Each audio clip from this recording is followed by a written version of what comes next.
O preço do desprezo, a convidada humilhada e o rei oculto saudações à comunidade. Bem-vindos a histórias reais que doem e satisfazem.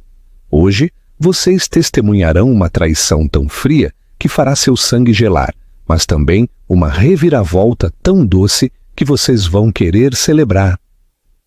Esta história é um lembrete brutal. Nunca subestime a pessoa que você humilha. Antes que a vingança comece, por favor, deixe seu gostei neste vídeo para apoiar a justiça kármica. Inscreva-se no canal agora. Prepare-se para o choque da década. O champanhe corria, os diamantes brilhavam e a risada era ensurdecedora até que se fez um silêncio sepulcral.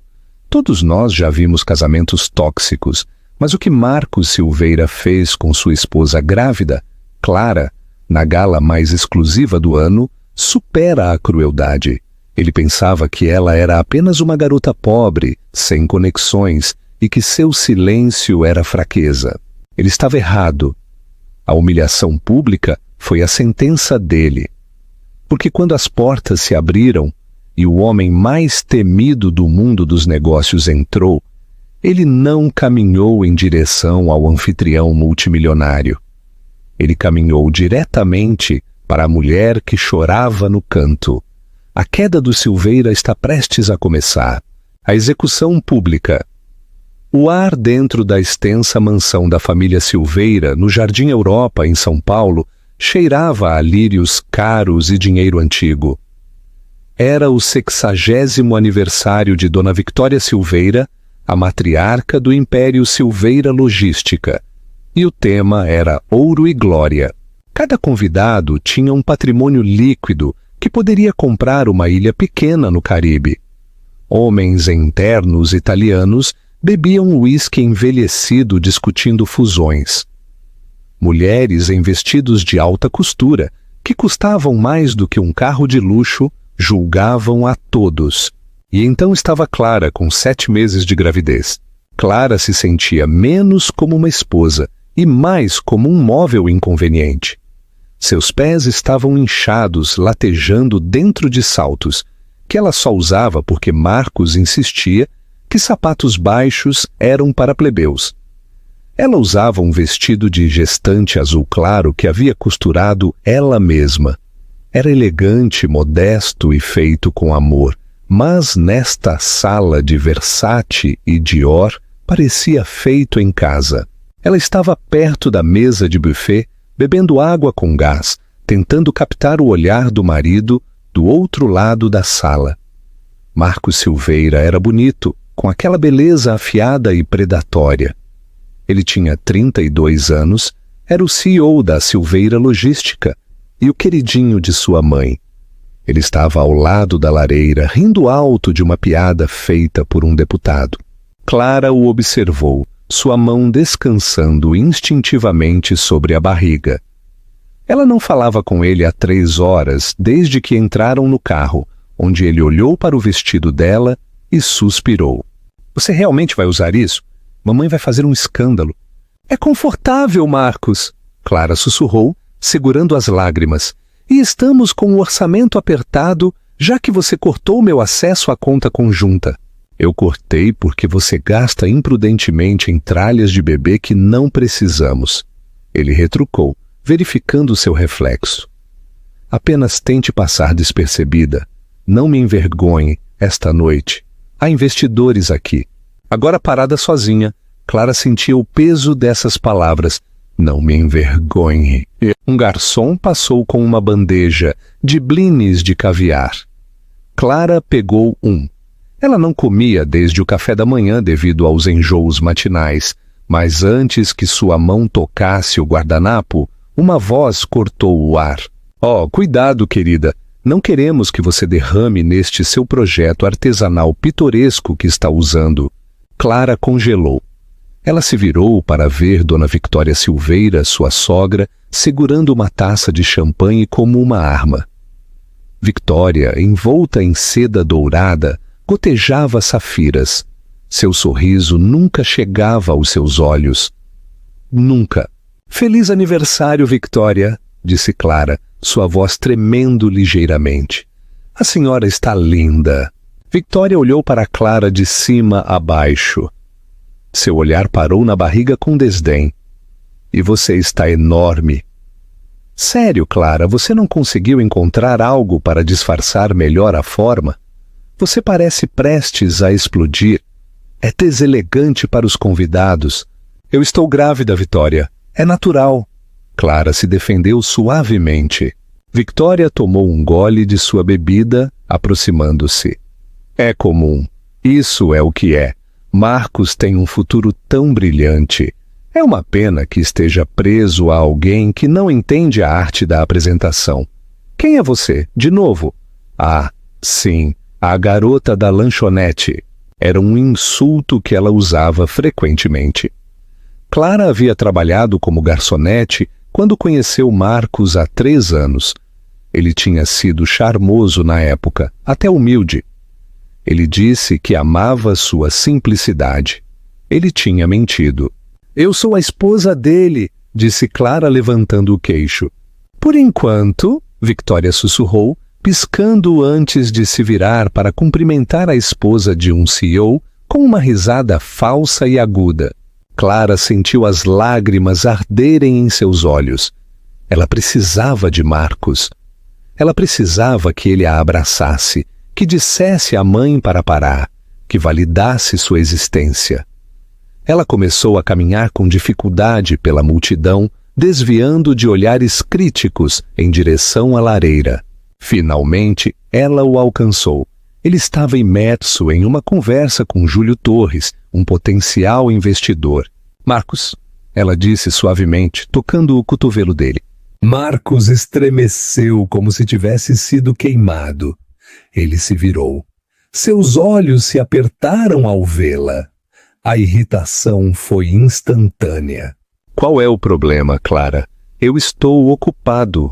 Eu só preciso sentar um pouco. Ela sussurrou. Minhas costas estão doendo muito. E sua mãe acabou de... Marcos a interrompeu, sua voz subindo o suficiente para o círculo ao redor ouvir. Clara, honestamente, você não consegue se controlar por 2 horas? Isso é uma função de negócios. Eu não tenho tempo para massagear seus pés. Júlio Torres riu sem jeito. Hormônios da gravidez, hein, Marcos? Marcos forçou uma risada. Você não faz ideia, Júlio. É uma reclamação sem fim. Olha, Clara, vá encontrar uma cadeira nos fundos ou algo assim. Pare de ficar por perto. Você está distraindo os convidados. Ele lhe deu as costas, assim dispensada como uma empregada. Clara ficou ali, seu rosto em chamas. Ela podia sentir os olhos da elite cravados nela. Ela não era mais apenas invisível. Ela era um incômodo. Ela se virou para sair, para encontrar um canto escuro para chorar. Mas o pior estava por vir. 1 hora depois a música parou.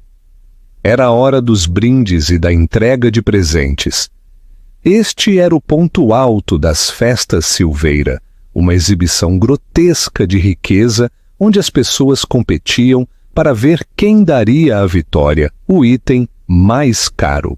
Clara havia se sentado na extremidade oposta da longa mesa de jantar, perto das portas da cozinha. Ela esperava permanecer escondida, mas Victoria havia insistido que todos se reunissem para o espetáculo. A minha maravilhosa mãe, anunciou Marcos parado na cabeceira da sala com um microfone, que construiu esta família do zero. Os aplausos ecoaram na sala. Para o seu 60º aniversário, eu queria dar-lhe algo que representasse o tempo. Marcos fez um sinal para um mordomo. Uma caixa de veludo foi trazida. Marcos a abriu para revelar um relógio Patek Philippe Vintage, cravejado de diamantes. Avaliado em R$1 milhão, a sala ofegou. Victoria fingiu choque, agarrando o peito. Oh, Marcos, é a perfeição! Um por um, os convidados apresentaram seus presentes. Uma bolsa de grife do prefeito, um cavalo puro sangue do CEO de uma empresa rival. A pilha de luxo cresceu. Então Victoria pegou o microfone. Seus olhos escanearam a sala, pousando maliciosamente em Clara, na mesa dos fundos. Acho que todos apresentaram uma prova de seu afeto, Victoria ronronou. Exceto minha nora. Clara, você trouxe algo, querida? Ou esqueceu em meio a tanto descanso? A sala ficou em silêncio. Todas as cabeças se viraram para Clara. O coração de Clara bateu forte contra suas costelas. Ela se levantou lentamente, as mãos tremendo. Ela enfiou a mão na bolsa e puxou um pacote pequeno e plano, embrulhado em papel pardo. Não era ostentoso. Não brilhava. Eu fiz algo, disse Clara, sua voz mal um sussurro. Fale mais alto, querida, Victoria gritou. Não podemos ouvi-la por cima do som da mediocridade. Risos dispersos irromperam. Marcos cobriu o rosto com uma das mãos, balançando a cabeça. Clara caminhou para a frente, a longa caminhada da vergonha, e colocou o pacote sobre a mesa ao lado do relógio de diamantes. Parecia patético em comparação. Victoria pegou-o com 2 dedos como se estivesse contaminado. Ela rasgou o papel. Dentro havia um álbum de fotos encadernado em couro. Um álbum? Perguntou Victoria, levantando uma sobrancelha. É uma coleção de fotos de quando Marcos era bebê. Clara explicou, sua voz ganhando um pouco de força. Passei meses rastreando os negativos dos seus antigos vizinhos, restaurando-os. Eu sei que você perdeu todas as suas fotos de família na enchente de 98. Eu pensei que você gostaria de recuperar essas memórias. Era um presente atencioso e profundamente sentimental. Levou centenas de horas de Clara e o último de suas economias para pagar um especialista em restauração. Victoria folheou 2 páginas.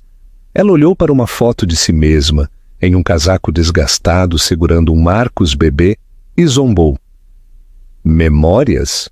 Você desenterrou fotos de quando éramos pobres? Você trouxe este lixo para minha casa para lembrar a todos que começamos do nada? Não, eu pensei. Pensou o quê? Retrucou Marcos, intervindo. Ele arrebatou o álbum das mãos da mãe. Ele olhou para ele, vendo seu próprio rosto de criança pobre. Ele olhou para os convidados de elite que o observavam.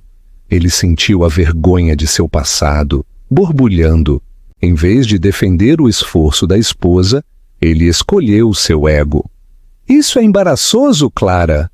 Marcos sibilou no microfone, talvez esquecendo que ele estava ligado. Você traz um álbum de 50 aires para uma festa de R$1 milhão? Você está tentando nos humilhar? Marcos, eu os restaurei. Clara implorou, as lágrimas escorrendo. É a sua história. É lixo! Gritou Marcos. Com um movimento violento, Marcos jogou o álbum. Ele não pousou na mesa. Ele deslizou pelo chão polido, parando perto da lata de lixo. Vá embora, disse Marcos apontando para a porta. Vá para casa. Você já causou danos suficientes por uma noite. Pegue seu vestido barato e seu sentimentalismo barato e saia da minha frente. A sala estava mortalmente silenciosa. Ninguém se moveu. Ninguém defendeu a mulher grávida, parada sozinha no centro da sala, com as lágrimas escorrendo pelo rosto. Clara olhou para Marcos. Ela realmente olhou para ele. Ela viu a crueldade em seus olhos, a fraqueza em sua alma. Você vai se arrepender disso, Marcos, ela sussurrou. A única coisa de que me arrependo, ele zombou, é de ter casado com uma Zé Ninguém. Clara se virou. Ela não correu. Ela caminhou, de cabeça erguida, apesar da dor, em direção às portas duplas. Assim que sua mão tocou a maçaneta de latão para sair, as portas se abriram por fora. 2 homens grandes, em ternos táticos pretos, entraram, usando fones de ouvido. Eles escanearam a sala. A atmosfera mudou instantaneamente.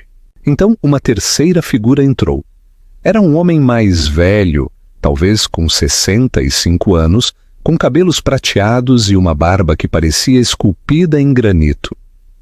Ele usava um terno que sussurrava um poder muito além de qualquer um naquela sala. Ele não parecia um CEO, ele parecia um rei. Era Arthur Montes. A sala ofegou coletivamente. Arthur Montes era o titã da indústria. Ele era dono da Montes Global, o conglomerado que atualmente buscava adquirir ou destruir empresas como a Silveira Logística. Ele era um mito, um fantasma, um homem que comia bilionários no café da manhã. O queixo de Marcos caiu. Senhor Montes, não sabíamos que o senhor viria. É uma honra. Por favor, entre.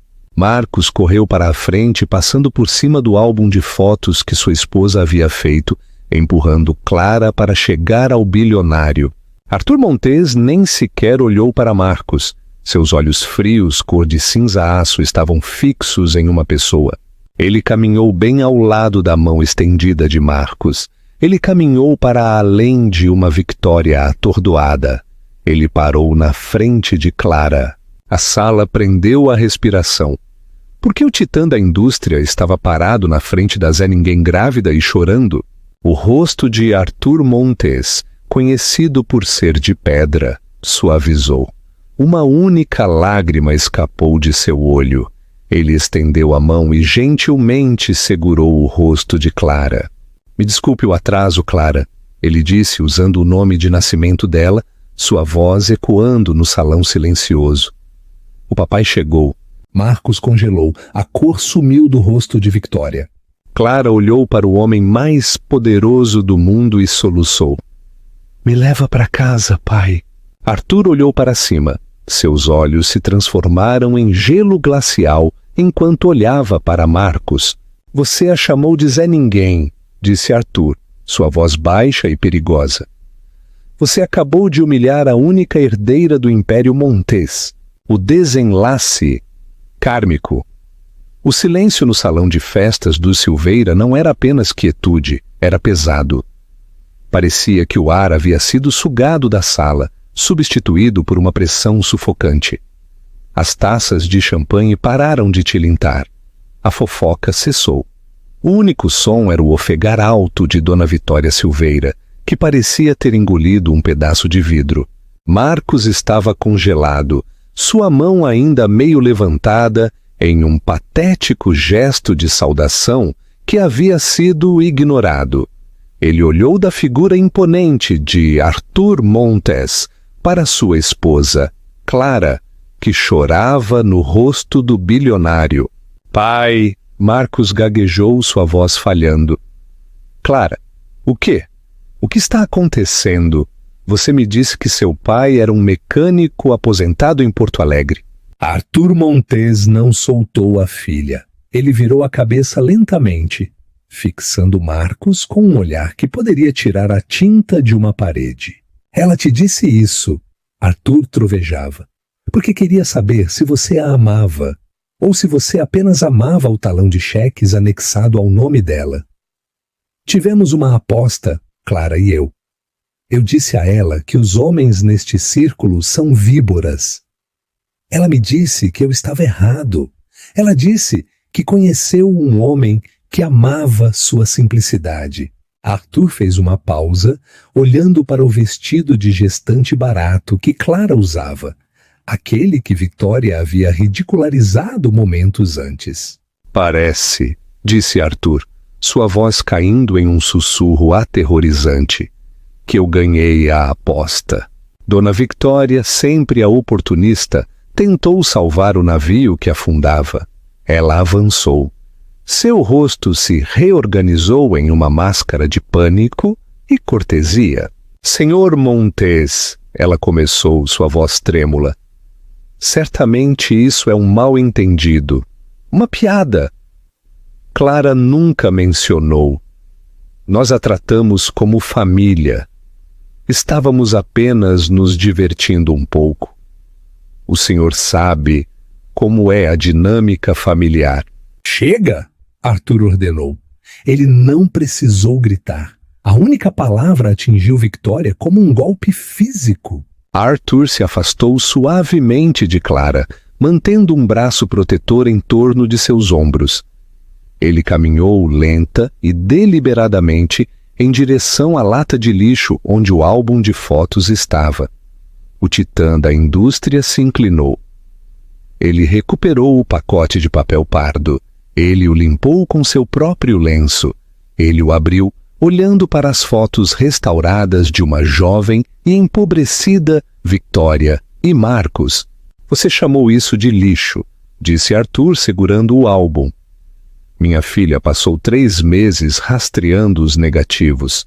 Ela pediu favores a arquivistas que você nem sabia que ela conhecia. Ela fez isso porque achou que você tinha um coração. Arthur fechou o álbum e o entregou a um de seus seguranças. Guarde, é a única coisa de valor nesta sala. Marcos finalmente encontrou sua voz, o pânico se instalando. Clara, meu amor, por favor, diga a ele que nos amamos. Eu estava apenas estressado. Os investidores, a festa. Você sabe como eu fico. Eu não quis jogar fora. Eu juro. Ele deu um passo em direção a ela. Fique longe. O grito não veio de Arthur. Veio de Clara. Ela se virou para encarar o marido. Seus olhos, geralmente tão quentes e tolerantes, estavam vermelhos e opacos. A humilhação dos últimos 3 anos, culminando com a execução pública de sua dignidade esta noite, finalmente havia quebrado algo dentro dela, ou talvez tivesse construído algo novo. Você não quis dizer isso? Perguntou Clara, sua voz trêmula, mas audível. Marcos, você me disse que eu estava te envergonhando porque estava grávida. Você disse que meu vestido era barato. Você deixou sua mãe me chamar de Zé Ninguém. Você não apenas jogou um presente fora, Marcos. Você me jogou fora. Eu posso consertar, implorou Marcos, suando profusamente agora. Clara, você está carregando meu filho. Nosso filho, somos uma família. Arthur se colocou entre Clara e Marcos, bloqueando a visão de Marcos. Vocês não são família. Você é um erro. Um erro que estamos corrigindo esta noite. Arthur sinalizou para sua equipe de segurança. Acompanhem a senhora Montes. Desculpe a senhorita Montes. Até o carro. Com cuidado. Enquanto os seguranças se moviam para flanquear Clara, o estresse da noite finalmente cobrou seu preço físico. Clara ofegou, agarrando o abdômen. Seu rosto ficou pálido. Papai, ela gemeu, seu joelho cedendo. Eu estou com dor. A sala explodiu em caos. Arthur a pegou antes que ela caísse no chão, sua compostura se estilhaçando em puro pânico paternal. Clara, traga um médico agora! Arthur rugiu. Marcos tentou correr para a frente. Clara! Um dos guardas de Arthur, um homem do tamanho de uma geladeira, ficou no caminho de Marcos. Ele não bateu em Marcos, apenas colocou uma mão no peito de Marcos e o empurrou. Marcos voou para trás, tropeçando nos próprios pés e caindo pesadamente no meio da pista de dança. Não se aproxime dela, o guarda rosnou. Arthur carregou sua filha grávida nos braços, como se ela não pesasse nada. Ele correu em direção às portas. Os convidados se abriram como o mar vermelho. Na entrada, Arthur parou por um segundo.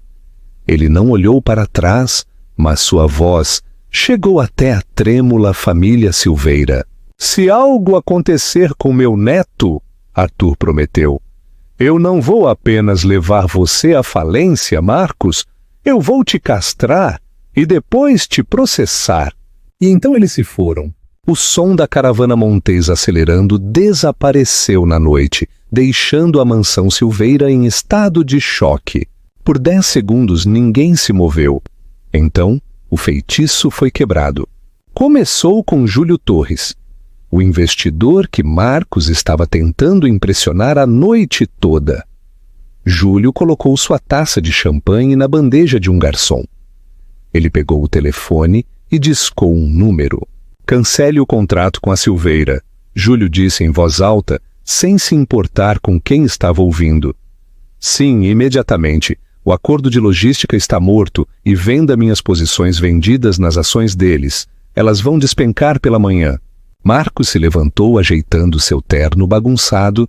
Júlio, espere. Você não pode estar falando sério. Este é um assunto pessoal.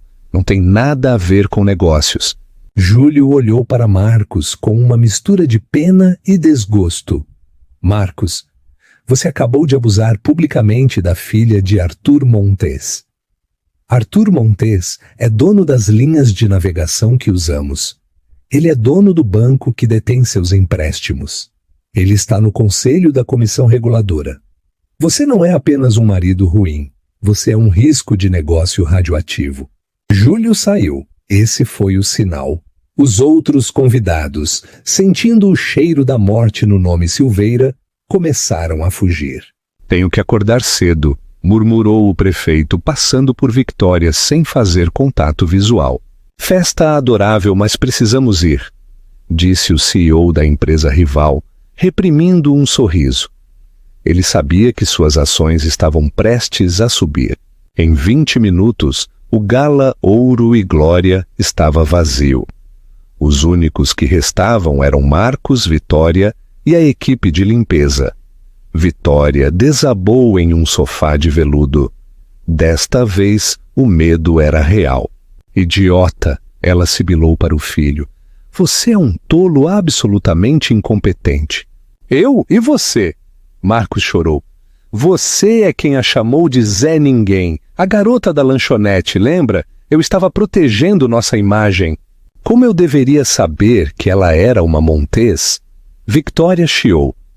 Por que uma herdeira bilionária agiria como uma caipira? Ela limpava os próprios pisos, Marcos. Ela cozinhava as próprias refeições.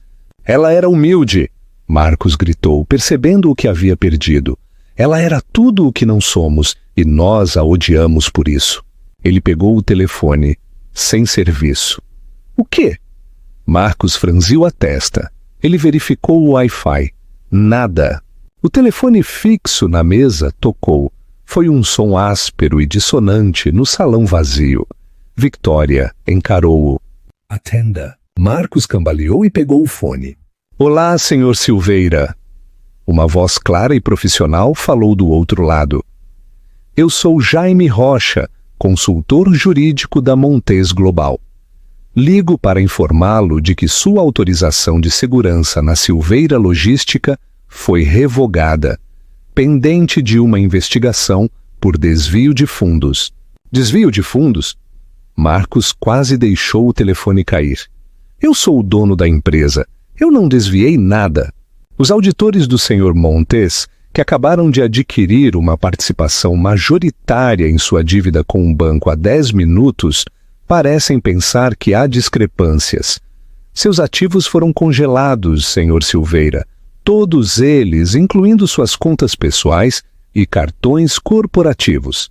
Além disso, o senhor está sendo notificado de uma ordem de restrição. Se o senhor se aproximar a menos de 500 metros de Claramontes ou do hospital, será preso. Tenha uma boa noite. A linha cortou. Marcos ficou parado, o fone pendurado na mão. As luzes do salão piscaram uma vez. Depois, 2 vezes. O que é? Perguntou Vitória, sua voz fraca. O que eles disseram? Eles congelaram as contas, mãe. Marcos sussurrou. Eles compraram nossa dívida. Antes que Victória pudesse gritar, as luzes se apagaram completamente. A mansão inteira mergulhou na escuridão. Eles cortaram a eletricidade, disse Marcos, sua voz sem emoção. Temos que consertar isso, disse Victória, sua voz subindo em pânico na escuridão. Ela te amava, Marcos. Ela era obcecada por você. Mulheres assim perdoam. Você só precisa alcançá-la. Lembre-a do bebê. Use o bebê, Marcos. Marcos olhou para a mãe nas sombras.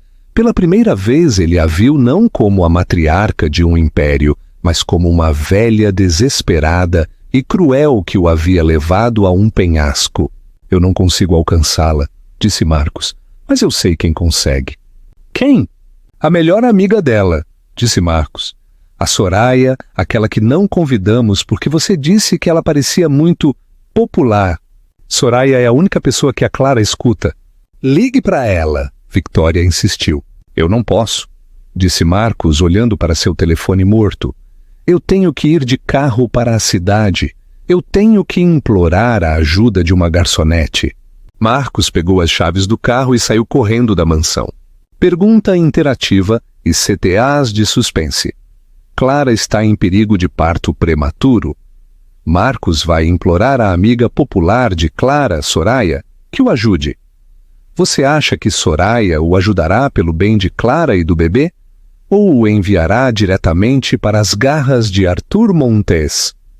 Conte-nos sua previsão agora mesmo nos comentários. Não se esqueça de curtir e compartilhar esta agonia com seus amigos. A emboscada.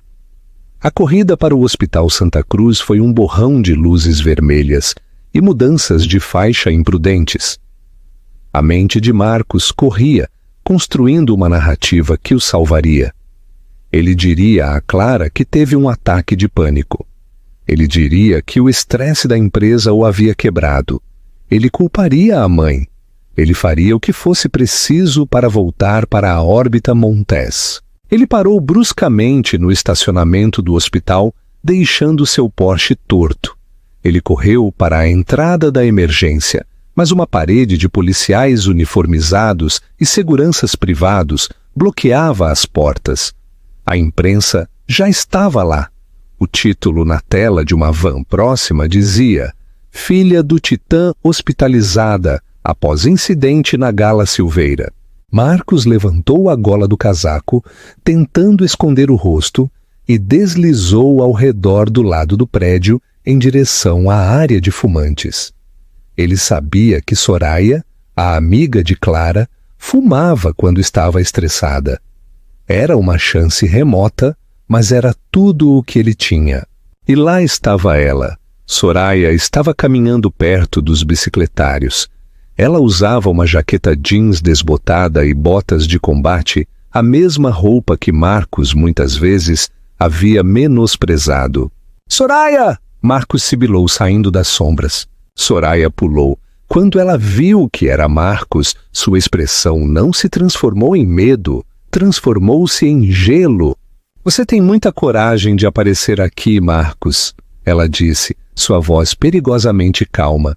Me escute, Marcos implorou aproximando-se. Eles não me deixam entrar. Você tem que me ajudar. Clara precisa de mim. Eu sou o pai do filho dela. Você é o motivo pelo qual ela está na UTI. Soraya cuspiu. A pressão arterial dela subiu tanto que ela quase sofreu um derrame. Os médicos estão tentando impedir o parto prematuro. Eu não sabia, Marcos gaguejou suando. Olha, Soraya, eu sei que você não gosta de mim. Eu sei que você acha que eu sou snob, mas eu posso fazer valer a pena. Eu ainda tenho ativos. Eu posso te fazer um cheque. Apenas me deixe entrar naquele quarto. Deixe-me falar com ela por 5 minutos. Se ela me vir, ela vai se acalmar. Ela me ama. Soraya olhou para ele inclinando a cabeça. Um sorriso estranho apareceu em seus lábios. Você acha que pode me comprar, Marcos? Todo mundo tem um preço, disse Marcos desesperado. Qual é o seu? 10 mil? 20? Soraya riu. Não foi uma risada feliz. Você realmente não tem ideia de com quem tem lidado o tempo todo, tem? O que você está falando? Você serve café para viver. Soraya enfiou a mão na jaqueta jeans e puxou um distintivo. Não era um distintivo de hospital. Era um crachá de autorização de segurança para a Divisão de Inteligência Global Montes. Eu não sirvo café, Marcos, disse Soraya, sua voz baixando um tom, perdendo a inflexão de garota da vizinhança que ela usava há 3 anos. Eu sou a chefe de proteção executiva para a família Montes. Eu fui designada para Clara desde o dia em que ela saiu de casa para se encontrar. Cada vez que você a insultou, cada vez que você a fez chorar, eu estava lá, assistindo, gravando. Marcos deu um passo para trás, o sangue gelado. Você é uma espiã? Eu sou uma guarda-costas, corrigiu Soraya. E a única razão pela qual você ainda tem seus dentes neste momento é porque Clara me fez prometer não machucá-lo, a menos que fosse fisicamente necessário. Mas essa promessa expirou no momento em que você colocou o herdeiro em perigo. Marcos se virou para correr, mas 2 homens saíram de trás da sebe. Eram os mesmos homens do SUV preto que o seguiu. O senhor Montes quer conversar, disse Soraya, guardando o distintivo. E ao contrário da festa, esta não é uma visita social. Os homens agarraram Marcos pelos braços. Ele foi arrastado por uma entrada de serviço lateral, por um longo corredor estéril e jogado em uma sala de espera que havia sido liberada de todos os outros pacientes. Sentado em uma cadeira de plástico no centro da sala, estava Arthur Montes. Ele não estava gritando, ele estava descascando uma laranja. A normalidade da ação o tornava aterrorizante. Sente-se, disse Arthur sem levantar os olhos. Marcos desabou na cadeira à sua frente. Senhor Montes, por favor, eu a amo. Arthur terminou de descascar a laranja. Ele comeu um gomo lentamente. Eu revisei as finanças de sua empresa, Marcos. Você tem falsificado os livros por 2 anos para esconder as perdas de sua mãe. Você tem usado o crédito de Clara, as pequenas economias que ela tinha, para pagar dívidas de jogo. Isso é amor. Você ia esgotá-la e descartá-la. Arthur declarou secamente. Mas não é por isso que você está aqui. Você está aqui porque eu tenho uma proposta. O que for, ofegou Marcos. Eu farei o que for preciso. Clara está acordada, disse Arthur. Ela está se estabilizando, mas está inconsolável. Ela ainda, de alguma forma, acredita que há algo de bom em você. Ela acha que você agiu por estresse. Ela quer ver você. Uma pequena esperança acendeu no peito de Marcos. Ela quer me ver? Oh, graças a Deus! Eu posso consertar isso. Deixe-me vê-la. No entanto, Arthur continuou, seus olhos endurecendo. Se você entrar por aquelas portas, você tem uma escolha. Você pode entrar, pedir desculpas e tentar ser um pai. Se você fizer isso, eu não vou destruí-lo completamente. Eu vou deixá-lo com dinheiro suficiente para viver uma vida modesta no anonimato. Mas você nunca tocará na fortuna Montes. Você assinará um acordo pós-nupcial esta noite, renunciando a todos os direitos à herança dela. Marcos hesitou. A ganância em seus olhos piscou. Disse Arthur, você pode ir embora agora. Eu lhe darei 5 milhões de reais em dinheiro, um corte limpo. Você assina os papéis do divórcio, você renuncia aos direitos parentais e você nunca mais a vê, nem ao bebê. Você pega o dinheiro e foge. Foi o teste final, o teste que Clara sempre quis que ele passasse. Marcos olhou para a porta do quarto de Clara. Então ele olhou para Arthur. 5 milhões? Perguntou Marcos, sua voz trêmula. Transferência bancária? Dentro de 1 hora, disse Arthur. Marcos lambeu os lábios.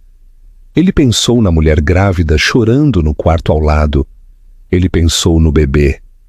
Então ele pensou na dívida, na reputação desmoronada do Silveira e nos 5 milhões de reais que poderiam começar uma nova vida em Fernando de Noronha.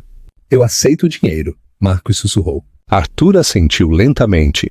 Ele puxou uma pasta do casaco. Assine aqui. Marcos assinou os papéis com a mão trêmula. Ele renunciou aos seus direitos sobre sua esposa e seu filho não nascido. Por um cheque. Feito, disse Marcos levantando-se. Onde está o dinheiro? Transferido, disse Arthur, verificando seu telefone. Agora há uma coisa que você precisa saber antes de ir. O quê? Perguntou Marcos, sentindo uma onda de alívio. Ele havia vencido. Ele havia escapado com uma fortuna. Arthur apontou para o grande espelho na parede. Aquele é um espelho de dupla face, Marcos, e o interfone estava ligado. Marcos se virou. Atrás do vidro, deitada em uma cama de hospital, Clara o observava. Ela não estava mais chorando. As lágrimas haviam parado. Seu rosto era uma máscara de pura e não adulterada percepção. Ela tinha ouvido cada palavra. Ela tinha ouvido como ele precificou ela e seu filho em 5 milhões de reais. Ela precisava ver, disse Arthur, levantando-se. Ela precisava saber que você é exatamente quem eu disse que você era. Marcos bateu no vidro. Clara, não! Foi um truque! Eu fiz isso por nós! Mas Clara simplesmente virou a cabeça, fechando os olhos. Tirem ele da minha vista! Arthur ordenou. Marcos cambaleou para fora do hospital, agarrado ao cheque em seu aplicativo bancário digital, como um salva-vidas. Ele fez check-in em um hotel de luxo no centro da cidade, pedindo uma garrafa de conhaque. Ele planejava voar para a Suíça pela manhã. Ele ligou a TV em seu quarto de hotel. Notícias de última hora apareceram na tela. Marcos congelou. O vídeo que estava sendo reproduzido estava tremido. Ele havia sido filmado com um celular por um dos garçons da gala, mas o áudio era cristalino.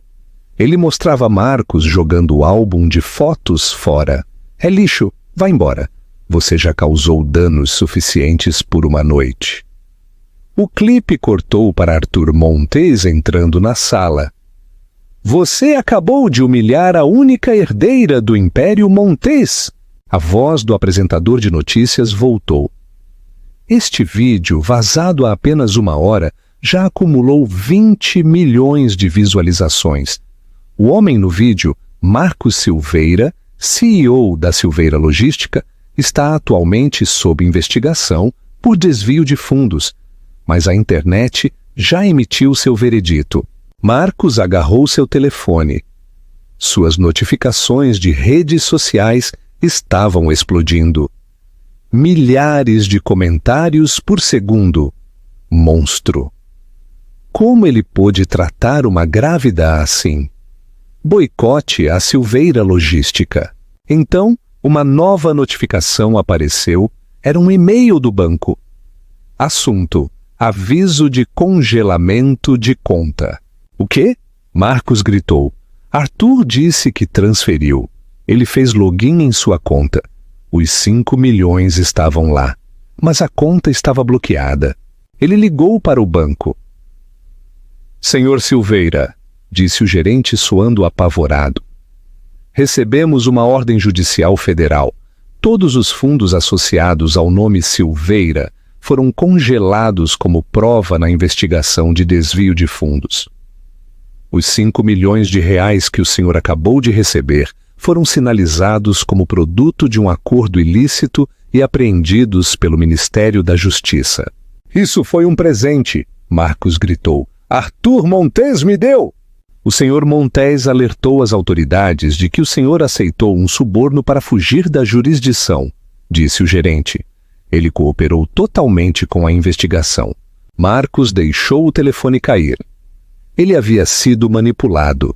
Arthur não apenas o testou, ele o encurralou.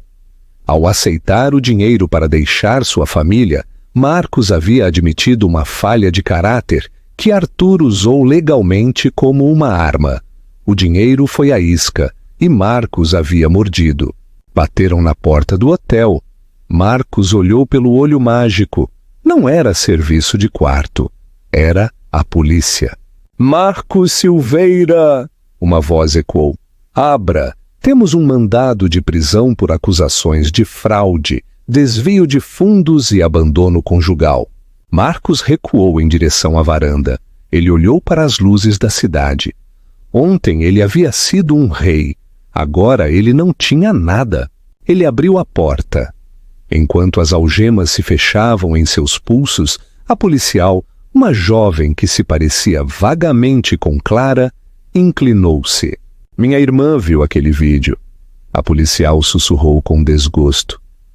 O senhor vai ter um tempo difícil na prisão, senhor Silveira. Enquanto levavam Marcos algemado, os paparazzi esperavam. Os flashes eram cegantes. Marcos, você realmente vendeu seu filho por 5 milhões? E então ele a viu. Parada ao lado de uma limusine preta, estacionada do outro lado da rua, estava Dona Victória Silveira, sua mãe. Ela não estava algemada. Ela segurava um comunicado de imprensa. Ela olhou para Marcos enquanto ele era empurrado para o carro da polícia. Ela não acenou. Ela se virou para os microfones. Estou devastada pelas ações do meu filho, Victória disse às câmeras, jogando-o debaixo do ônibus para salvar a própria pele. E eu não tinha ideia de sua crueldade ou de seus crimes financeiros. Estou renunciando como presidente do conselho e estou cooperando totalmente com a família Montes para garantir que a justiça seja feita. O carro foi embora. O fechamento, 5 anos depois. O sol da manhã atingiu a fachada de vidro da Torre Montes, na Avenida Paulista, transformando o prédio em um pilar de fogo. No andar de cima, em um escritório de canto, Clara Montes ajeitava o punho de seu blazer de seda. Ela não era mais a mulher tímida no vestido de gestante mal ajustado. Aos 29 anos, Clara era a CEO da Fundação Montes, um braço filantrópico multimilionário que financiava hospitais infantis e assistência jurídica para mulheres carentes. Ela usava um tailleur creme feito sob medida, que custava mais do que o carro de Marcos Silveira havia valido.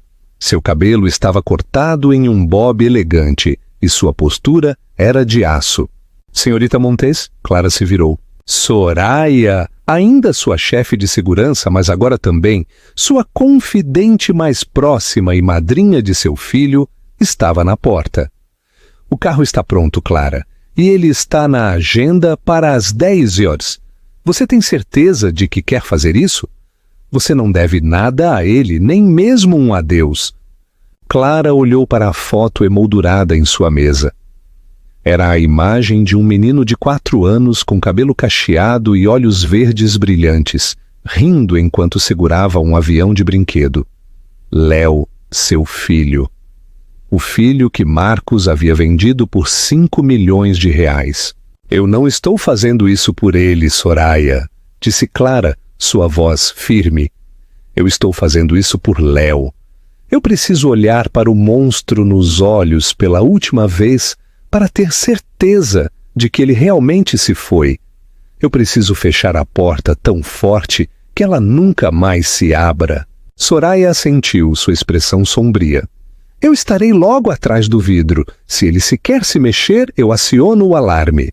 Eu sei, Clara sorriu suavemente. Vamos? A visita à Penitenciária Federal de Campo Grande era um forte contraste com a mansão Silveira. Cheirava a água sanitária, suor rançoso e desespero. Clara sentou-se na sala de visitas privada. Ela sentou-se com as mãos cruzadas sobre a fria mesa de metal. Esperando, a pesada porta de aço zumbiu e se abriu. Marcos Silveira entrou arrastando os pés. A transformação foi chocante. O homem que uma vez zombou de garçons e vestiu ternos italianos havia sumido. Em seu lugar havia um homem magro e grisalho em um macacão laranja berrante. Ele parecia 20 anos mais velho. Ele se sentou, as correntes em seus pulsos tilintando contra a mesa. Ele olhou para Clara e por um momento a vergonha brilhou em seu rosto. Mas então o velho Marcos, o manipulador, tentou ressurgir. Clara, ele grasnou sua voz rouca. Você está incrível. O dinheiro te cai bem. Não é o dinheiro, Marcos, disse Clara friamente. É a liberdade. Estar livre de um narcisista faz maravilhas pela pele. Marcos encolheu-se. Eu te vi no noticiário na semana passada inaugurando aquela nova ala pediátrica. É um bom trabalho. Clara assentiu. Nós a chamamos de Centro Léo Montes, em homenagem ao meu filho. Nosso filho! Marcos corrigiu rapidamente, o desespero se infiltrando em seu tom. Clara, eu tive tempo para pensar.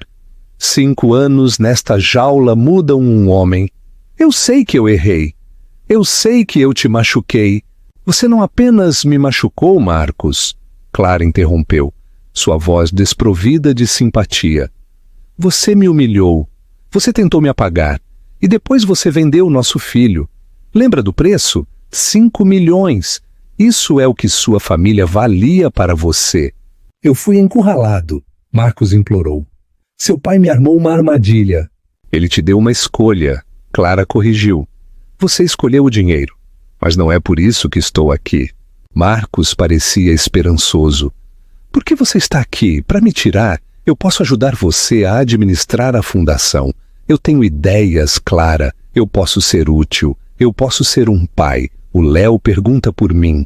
Clara soltou uma risada curta e seca. Léo não sabe que você existe, Marcos, e ele nunca saberá. Para ele, papai é uma palavra que ele usa para o avô que lê histórias para ele todas as noites. Ela enfiou a mão na bolsa de grife e puxou uma única folha de papel. Ela a deslizou sobre a mesa. Eu estou aqui por causa disso. Marcos olhou para o papel. Era um formulário de rescisão de direitos parentais totalmente finalizado pelo tribunal. Se você assinar isso, disse Clara, eu depositarei 20 mil reais em sua conta do presídio. Você pode comprar todo o ramen e cigarros que quiser pelos próximos 10 anos. Você pode viver como um rei aqui dentro. E se eu não assinar? Marcos desafiou, tentando encontrar influência. Se você não assinar? Clara se inclinou. Seus olhos se transformaram no mesmo gelo glacial que os de seu pai. Então eu usarei meus recursos para garantir que cada apelação que você apresentar seja enterrada empapelada por décadas. Eu farei com que você seja transferido para uma instalação de segurança máxima no meio do nada. Eu farei da sua vida, que já é um pesadelo, um inferno vivo. Marcos a encarou. Ele procurou pela garota fraca e chorona com quem se casou. Ele procurou pela mulher que buscava a aprovação dele. Ela se foi. Na frente dele estava um titã. Você realmente me odeia, não é? Marcos sussurrou. Eu não odeio você, Marcos, disse Clara levantando-se. Eu tenho pena de você. Você tinha tudo. Você tinha uma esposa que te adorava. Você ia ser pai. E você jogou tudo fora por um relógio e uma mãe que nem sequer te visita. A menção de sua mãe o quebrou. Dona Victória Silveira não o havia visitado uma única vez. Ela se mudou para o interior de São Paulo e estava vivendo de uma pequena pensão, recusando-se a reconhecer que tinha um filho na prisão. Marcos olhou para o papel. Ele olhou para a mulher que agora estava fora de seu alcance em todos os universos. Com a mão trêmula, ele pegou a caneta. Ele assinou seu nome. Adeus, Marcos, disse Clara pegando o papel. Clara, espere! Ele gritou enquanto ela se virava para a porta. Você já pensa nos bons momentos antes do dinheiro? Clara parou na porta. Ela olhou por cima do ombro. Não, ela disse, porque eu percebi que eles nunca foram bons. Foi apenas a calmaria antes de você me mostrar quem você realmente era. O buzzer soou. Clara saiu. Marcos Silveira sentou-se sozinho na sala de metal, chorando em suas mangas laranjas. O mau encontro nos degraus. Clara saiu da prisão para o ar fresco. Soraya a esperava ao lado da limusine. Mas antes que Clara pudesse entrar, uma figura saiu do banco do ponto de ônibus perto do estacionamento. Era uma senhora idosa. Ela usava um casaco manchado e uma sacola de supermercado de plástico. Seu rosto estava enrugado, seu cabelo grisalho e desalinhado. Levou um momento para Clara reconhecê-la. Dona Vitória Silveira. Ela tinha vindo visitar aparentemente, mas perdeu a coragem no último minuto. Ou talvez estivesse apenas à espreita esperando por uma esmola. Victoria viu Clara. Seus olhos se arregalaram. Ela notou a limusine, a segurança, a luminosidade de sua ex-nora. Clara! Victoria grasnou avançando. Clara, querida! Soraya imediatamente se colocou entre elas. Para trás! Não, Soraya, está tudo bem, disse Clara. Ela olhou para a mulher que uma vez a fez se sentir como sujeira no sapato. Clara, disse Victoria, forçando um sorriso trêmulo. Oh, veja o sucesso que você está fazendo. Eu sempre soube que você tinha isso em você. Não, a senhora não sabia, Victoria, disse Clara calmamente. A senhora me chamou de caipira, zombou da minha gravidez. Eu fui uma tola! Victoria chorou, torcendo as mãos. Fui enganada por Marcos. Ele era uma má influência. Mas família é família, não é? Eu sou a avó do Léo. Eu tenho direitos. Eu desejo vê-lo. Clara olhou para aquela criatura patética. Ela não sentiu raiva, apenas uma profunda sensação de distância. Você não é família, Victoria, disse Clara. Família são as pessoas que te seguram quando você cai, não as que te empurram. E quanto ao Léo, ele tem uma avó, a irmã do meu pai, a tia Alice. Ela assa biscoitos para ele e diz a ele que ele é o garoto mais inteligente do mundo. Ela não se importa com seu pedigree ou suas roupas. Eu não tenho nada, Clara, implorou Victoria, com lágrimas escorrendo por sua maquiagem barata. Eles levaram a casa, eles levaram a pensão. Eu estou vivendo em um kitnet. Mal posso pagar o aquecimento. Por favor, pelos velhos tempos, apenas uma pequena ajuda. Clara enfiou a mão na bolsa. Os olhos de Victoria brilharam com ganância. Ela esperava um cheque, um maço de dinheiro. Clara puxou um cartão. Este é o número do abrigo feminino Montes, disse Clara, pressionando o cartão na mão de Victoria. Eles têm refeições quentes, treinamento vocacional e aconselhamento. Eles podem ajudá-la a se reerguer, mas a senhora terá que trabalhar para isso, sem esmolas. Victoria olhou para o cartão com horror. Um abrigo? Você quer que eu vá para um abrigo para sem-teto? É onde eu estaria se meu pai não tivesse chegado naquela noite, disse Clara. É um bom lugar, Victoria. A humildade é uma boa professora. A senhora deveria tentar. Clara se virou e entrou no carro. Clara, você não pode me deixar aqui, Victoria gritou para as janelas fumê. O motor ganhou vida. Enquanto o carro se afastava, Clara não olhou para trás. Ela pegou o telefone e discou um número. Oi, papai. Sua voz estava quente e brilhante. Sim, está feito. Estou voltando para casa. Diga ao Léo que estou levando sorvete.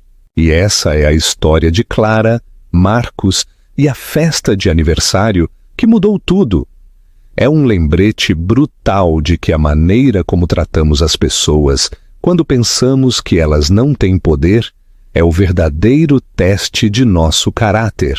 Marcos e Dona Vitória Silveira pensavam que a riqueza os tornava intocáveis. Eles pensavam que o silêncio de Clara era fraqueza. Mas eles esqueceram a regra mais antiga do karma. A roda sempre gira. Clara não apenas sobreviveu. Ela prosperou porque se manteve fiel a si mesma. Ela não deixou que a crueldade deles transformasse seu coração em pedra. Ela apenas o transformou em uma fortaleza para proteger as pessoas que realmente importavam. Quanto a Marcos, ele descobriu tarde demais que a coisa mais cara do mundo não é um relógio de diamantes ou um carro de luxo. É o amor de uma boa mulher e a risada de um filho. Ele trocou o inestimável pelo barato e pagou o custo final.